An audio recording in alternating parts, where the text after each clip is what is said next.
Happy Friday, everybody. It's Casey Ingram from The Casey Ingram Show. If you didn't hear me on my show this week, I have some very exciting news. We are going to unleash The Casey Ingram Show. That's right. I'm going to move over to Rumble and YouTube. We'll continue on Facebook Live as well. But we are going to be a full-blown podcast, and we are going to be unleashing some pretty wild and pretty fun guests. So we're going to have a little bit more entertaining show coming up. And I hope you can tune in. Stay tuned on my Facebook page. I'll be announcing when that show will be live. And we're going to be starting to record next week. So a lot of great things are coming up. Ahead of that, I just kind of wanted to do a monthly wrap-up for the City of Stuart and the Martin County Commission. There's been a few topics. And if you want to look at any of these topics, you can go to their websites, the agendas. They're online, as well as they record their meetings. So you can look at these items in more depth and listen to all the commissioners and topics if they're of interest to you. Also, want to remind everybody that I am trying to keep track of the most key votes or controversial votes that the city and the county have on my website, thecaseyingramshow.net. And if there's a vote missing there that you would like to see how commissioners voted, let me know, and I'll see if I can find it, and I'll add it to that. So that's going to be front and center on my website. But those are important issues here. So we're going to be talking about, county issues, city issues, but also state issues, and maybe even a little beyond that sometimes. So with the City of Stuart, just a couple items I'm going to touch on. First of all, they are looking for an environmental attorney.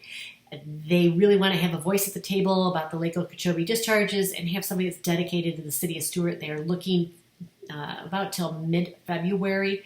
So again, you can go online, the City of Stuart. If you know of a good environmental attorney that might work for the City of Stuart, they're looking. Please submit your applications. They have a chance to review that. And of course, Brightline was another big topic, but I'm going to skip over that right now for the City of Stuart and combine it with the County Commission. County Commission had a couple of good topics that were of interest. They adopted a resolution to initiate a text amendment for the County Growth Management Plan with criteria that the 4 freestanding urban service districts would have the opportunity to increase no more than 10%, and also to cease permitting freestanding urban service districts. Because there's plenty of land inventory, according to Commissioner Hurd, and that is for future land use of industrial land. So, interestingly enough, and I'm sure it wasn't a coincidence, Martin County Taxpayer Association put out a statistic that I found very interesting. I have not verified it, but I assume coming from the Martin County Taxpayer Association, they have. It said, did you know that a county, to be considered economically healthy, should have a division of property taxes at 50% residential, 25% industrial, and 25% commercial? Martin County has 1.97% commercial and industrial combined. That was shocking to me because, our property taxes are high. It seems like the county commission continually raises them. We need to have more business taxes contributing so it's not put a burden on all the residents here. And, with that, I thought about a couple projects in the county that went sideways, which to me was very unfortunate. EcoGen in 2016 was a project in Indiantown, Martin County, and it was a proposed biomass power plant. The facility was intended to be a carbon-neutral, renewable energy source that would generate jobs and tax revenues for the county. It was expected to create hundreds of temporary construction jobs, about 160 permanent energy and agricultural-related jobs. It would have contributed approximately $450,000 annual in tax revenue and $20 million in local economic input, but it didn't get through the county's approval process. Costco's another big one. They applied to be on the corner of High Meadows and Martin Highway.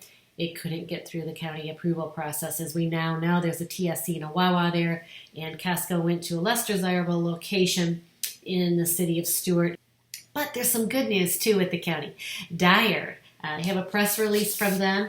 They were celebrating that they have a long-term lease commitment through the county for Stuart, Florida Aerostructure Facility.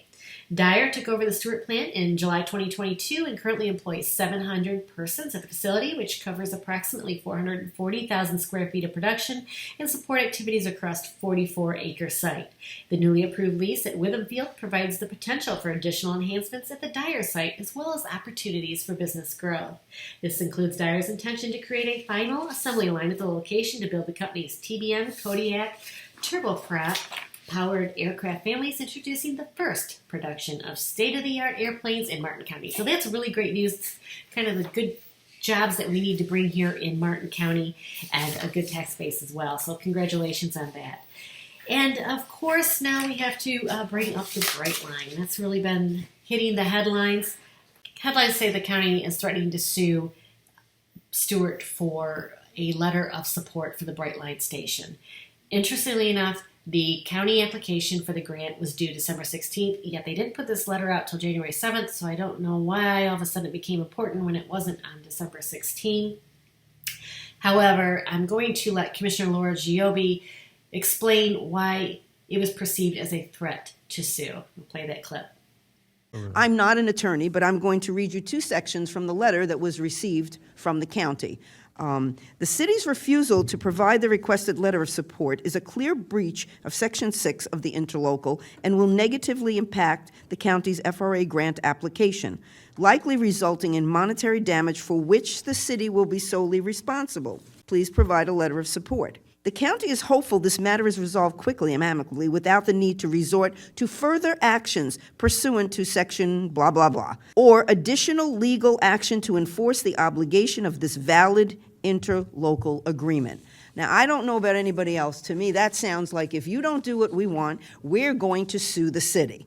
Number one, I have an issue because at one point, the county said that they could do this alone. They didn't need the city. I guess it turns out they did. So while the County Commission this past Tuesday reiterated numerous times, we are not going to sue, I will say they never said they were not going to sue. They just said that's not their plan. Nobody ever came out and said it will not happen.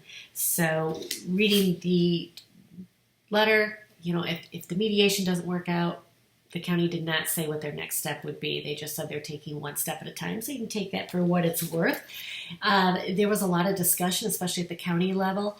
Commissioner Capps agreed with the presentation that County Attorney Sarah Woods gave and supported that the county should enter into mediation with the City of Stuart.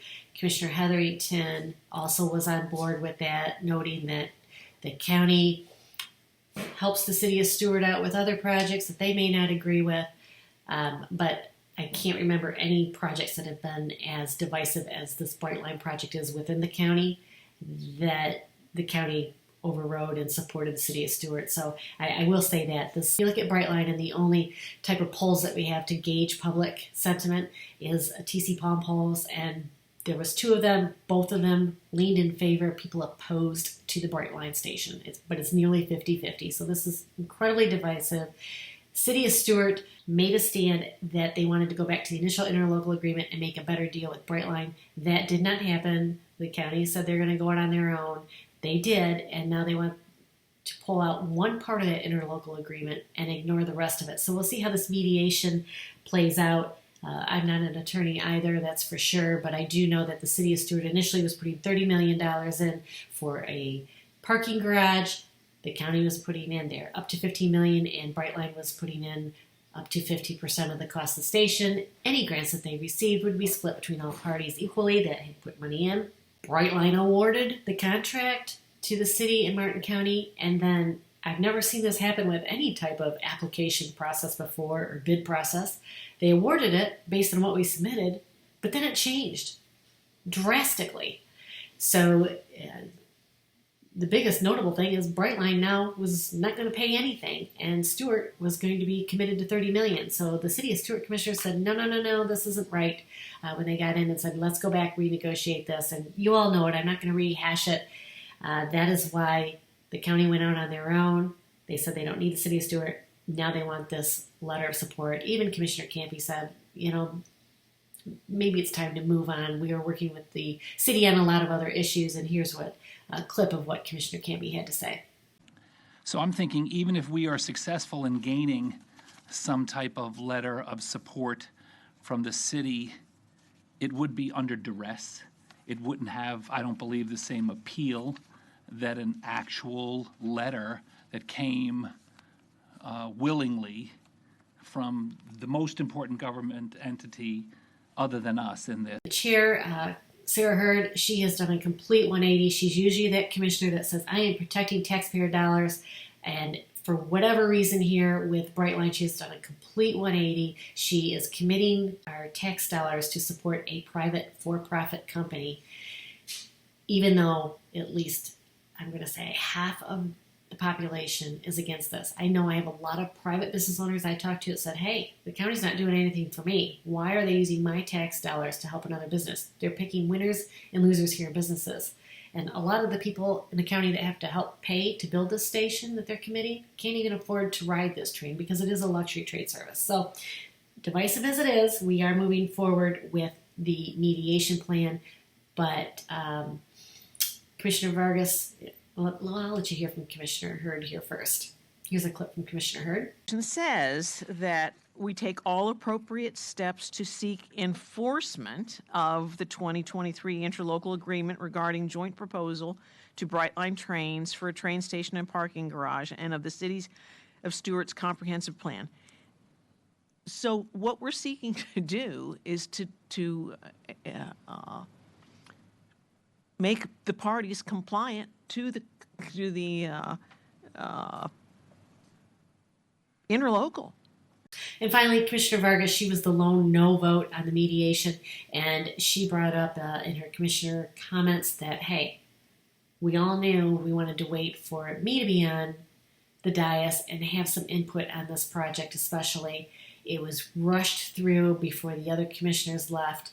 Literally, the vote for Brightline was the last meeting that Commissioner Smith and Commissioner Jenkins sat in. So with that being said, this is what Commissioner Vargas had to say. We have to keep the spirit of Martin County above any fray. People are watching. Each and every one of us. Unfortunately, I did not have the pleasure or the courtesy to be able to make the vote 1 week off of when I was put in office. This board could have waited to allow me to weigh in, especially to this matter. And the last thing I wanted to cover was with the county is there was a property, if y'all remember, that Commissioner Campy spearheaded for the county to purchase because an apartment building was approved and could build there. It was by the Palm City Elementary School. Residents in the area were opposed to it. They didn't like that location so close to the school.